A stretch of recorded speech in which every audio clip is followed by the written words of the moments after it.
Apapun kalau misalkan kita punya kemampuan ya ditunjukin ke orang, jangan malu-malu. Jangan malu-malu. Supaya orang tahu bahwa kita punya kemampuan. Gitu.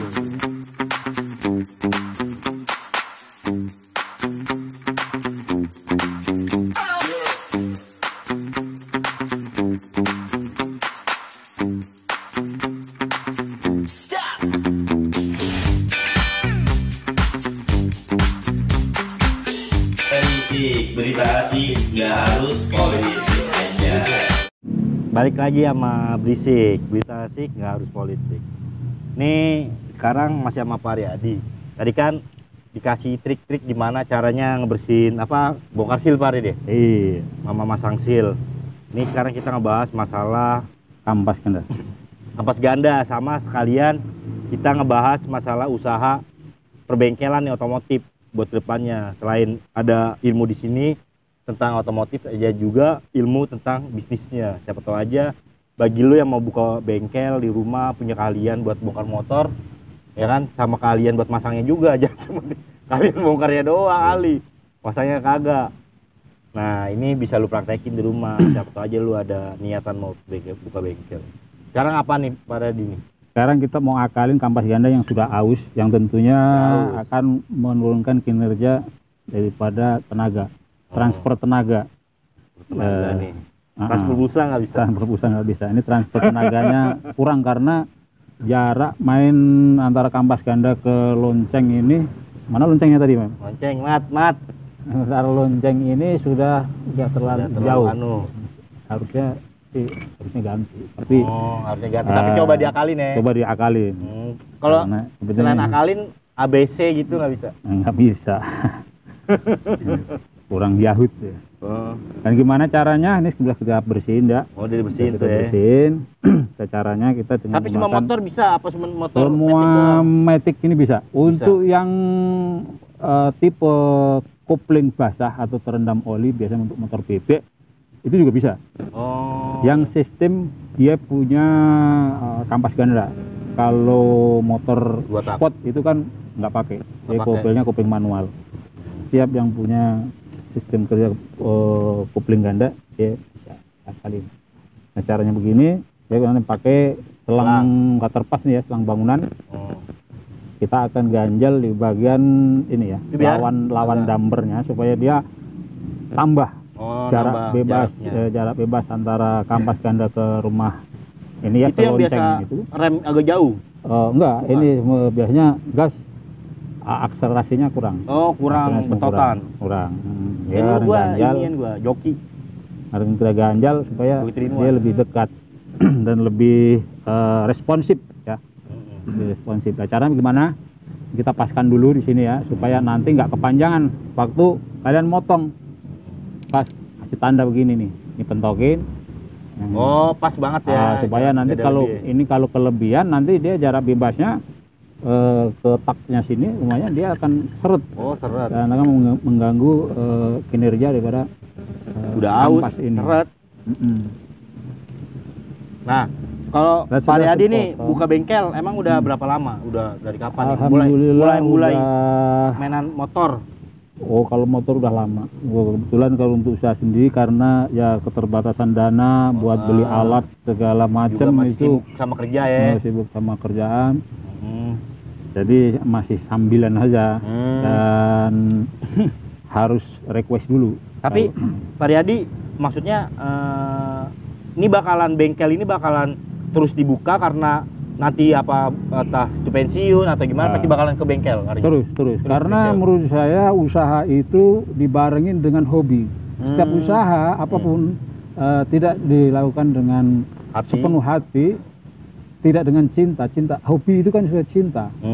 Karena dia cinta, karena saya seneng hobi, akhirnya saya menjalani dengan enjoy. Walaupun jadi saya capek, tapi saya seneng. Ada pasien saya seneng. Jadi bukan karena duit doang, Pak? Bukan karena duit nomor sekian. Duit nomor sekian, yang penting bayaran. nanti duit akan mengikuti. Iya. Ya, kita kerja harus ikhlas. Ikhlas dulu. Kerja itu harus ikhlas, harus mawas, harus cerdas. Gitu ya. Tapi ya itu kita harus pertama kita punya ilmu, Yang kedua harus hobi. Kalau kita punya ilmu, kita nggak punya hobi, percuma. Kita ngejalanin juga separuh hati.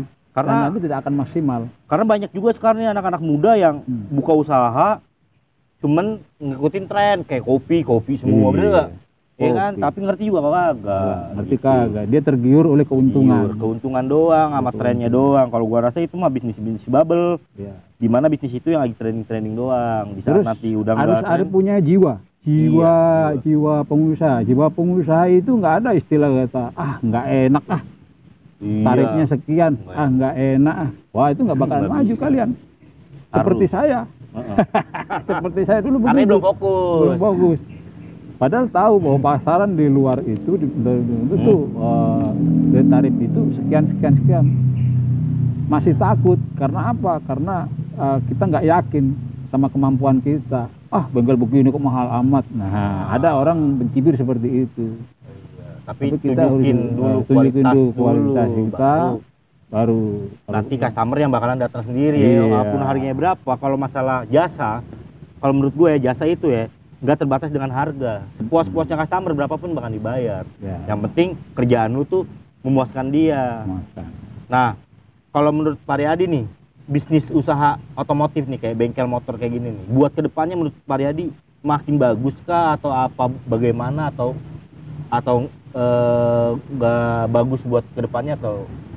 Kalau menurut saya untuk pasar di Indonesia khususnya di Jakarta, karena mobilitas sepeda motor itu luar biasa ya, itu akan berkembang apalagi seri motor ada yang baru. Apalagi kalau sahabat semuanya mau menekuni satu bidang, misalkan khusus matic. Oh gitu. Khusus matic. Bengkel sepeda motor khusus matic atau khusus 2 tak, khusus Vespa.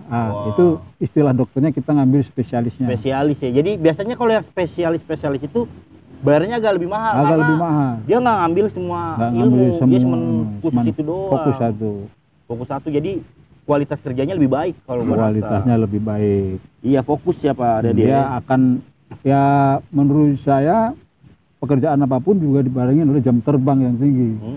Setiap hari bongkar begini masa kagak apal-apal, kan ceritanya begitu. Tapi kalau besok bongkar teger, udah 3 bulan nggak bongkar RCPT, lupa lagi, mungkin seperti itu. Nah kalau kasarannya. Usaha bengkel ini sebenarnya apa harus sekolah khusus, apa otodidak atau gimana Pak Riyadi menurut Pak Riyadi? Kalau mau buka usaha, misalnya nih saya nggak punya keahlian buat otomotif, saya kan buka bengkel, bagus atau enggak menurut Pak Riyadi?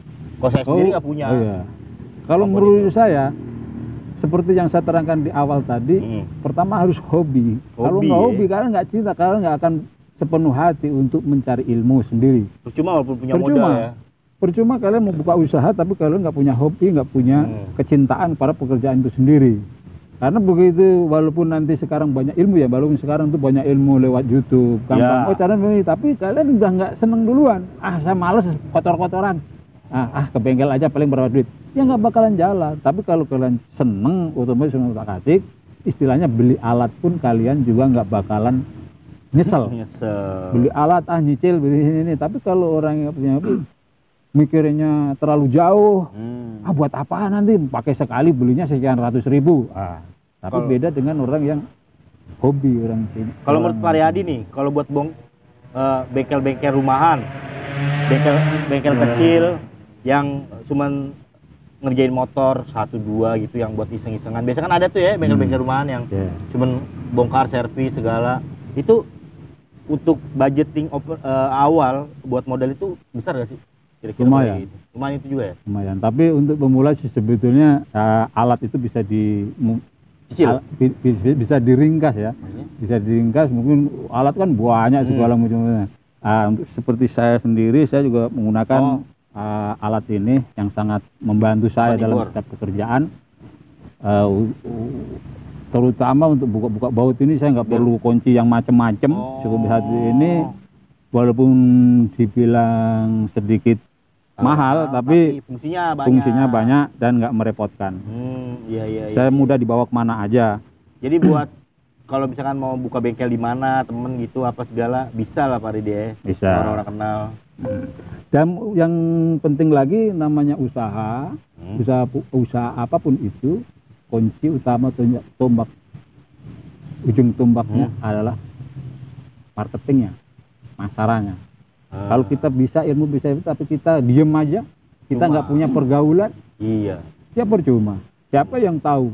Ya kita kan? bisa, Kita bisa.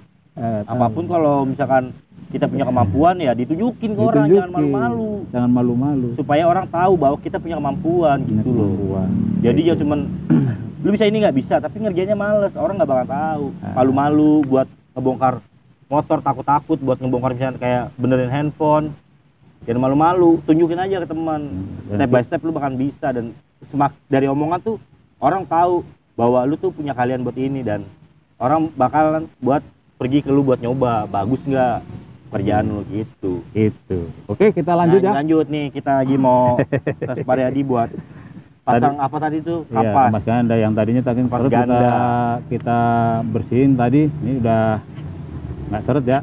Karena memang kerjanya dia bergerak, dan dia nggak boleh seret. Ini kalau deket Cilandak bukan kapas ganda namanya. Kapas gandul. Kapas gandul ya. Iya.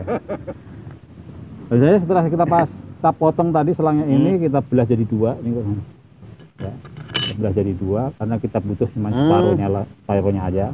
Jadi yang tadi dipotong atas, dipotong lagi belah dua. Belah dua. Dan karet dampernya tetap kita gunakan. Kita pasang dulu karet damper 3 biji ya. Nah ini lu nih kalau mau buka usaha tuh harus punya trik juga buat ngakal-ngakalin ya Pak Arya ya. Jangan apa-apa ganti. Enggak semuanya customer tuh punya duit nih kayak Mamat. Makanya Pak Arya tuh bantu nyakalin. Gitu. Jadi walaupun dia akal-akalin, tapi kualitasnya hampir sama dengan lu spare part. Gitu. Di sini masuknya gimana? Masuknya ada di sini, sebelah sini. Ya, nggak usah takut ini loncat atau bagaimana. Kita ganjal di sini nih. Nggak punya kaki deh. Kalau kalian takut, wah ntar loncat ini, kasih lem nggak apa-apa. Kasih lem nggak apa-apa, lem Tapi power ini, glue. Ya, lem power glue, lem C nggak apa-apa. Kalau nanti kalian ini timbul otek, misalkan ini otek, ini sebetulnya masih sepan. Kalau ini otek paling timbul tek gitu. Nanti di sini dikasih karet. Karet apa? Karet belakang? Karet model karet damper, karet selang bensin lah supaya dia. Gitu. Nah, tapi ini belum otek. Belum otek. Kita ganjel aja yang damper yang sini, dia ketemu karet ini. Dia nggak bakalan lepas pada saat dia bekerja karena dia terpancing. Kalau udah ngancingnya dia bentok ke sini, ke atas ke pentok ini, ke sini ke pentok ini. Iya, dia ke kancing. Nggak bakalan kemana-mana. Tapi kalau untuk kayak gini Pak Riyadi, ini bisa bertahan berapa lama nih buat ini? Oh, ini bisa sampai ribuan kilometer ya. Nanti karena nanti kita akan buka lagi. Nanti mungkin 1 bulan, nanti ini waktunya servis, kita akan buka, kita lihat nih nanti karetnya masih seperti bagus apa selang itu akan berubah bentuk kah atau berubah jadi apa ikannya. Kita lihat nanti seperti apa penampakannya. Seperti yang sudah saya lakukan di motor-motor yang lain, setelah menempuh 4.000 kilometeran itu ya paling penyek dikit, kita tambahin lagi nggak apa-apa. Yang baru lagi ya, karena ini tambah sebetulnya masih ada, cuman memang udah tergores sedikit aus aja, ini pengaruhnya sangat besar. Nah kalau gini Pak Riyadi ya, kan banyak juga tuh kayak yang ngakal-ngakalin yang lain, itu sebenarnya dapat ilmu dari itu dari pertemanan juga, apa dari YouTube, apa dari emang apa namanya pengalaman? Itu juga dari temen, mungkin pengalaman dari juga ya. Pengalaman. Jadi banyak referensi lah kalau lu. Yang penting lu berani mencoba aja gitu. Berani mencoba bongkar. Ada motor di depan rumah lu, nggak tahu motor siapa, bongkar aja. Ya kan? Yang penting lupa dipasang lagi. Belajar. Biar kalau ditanya, "Kok lu main bongkar motor gua?" Lagi belajar, Bang. Kalau orang lagi belajar, biasanya ngerti dia. Oh, ini lagi belajar. Harap maklum. Ada motor lewat berhentiin, "Bang, mau nggak saya bongkar motornya?" Gitu. Iya. Nah, pemasangan per. Ini sistemnya sama semua, nggak harus motor beat doang. Wah, ini semua sama. Untuk jenis matic sama. Nih kalau Pak Riyadi nih, seandainya Pak Riyadi fokus nih ya di bengkel nih, atau pagi libur kah atau lagi apa, kan biasa ngerjain motor tuh. Kalau misalkan bisa berapa kalau untuk servis standar gitu sehari bisa ngerjain berapa motor Pak? Waduh, sehari paling 3 motor ya. 3 motor servis standar tuh ya. Ya, itu. Mesin CVT gitu ya. Sama Karena ganti oli. kita total ya. Maksudnya saya nggak mengerjakan itu sekedar saya buka pakai kompresor selesai. Kalau saya mau kerja cepat kayak begitu sehari 10 motor juga kuat. Bisa ya, tapi kualitasnya. Tapi kualitasnya. Orang mau paling 3 hari motor saya gerdek lagi. Ya iya. Ya, orang kerjanya cuma semprot ya. Semprot ganti oli udah. Ini nggak dicek semua. Kalau ini kan Pak Dadi nih servis nih. Ini dibongkar semua nih. Dibongkar harus bersih. Bongkar dibersihin semua ya. Kalau itu cuma bongkar sininya doang. Rendam bensin pasang. Iya. Itu. Itu.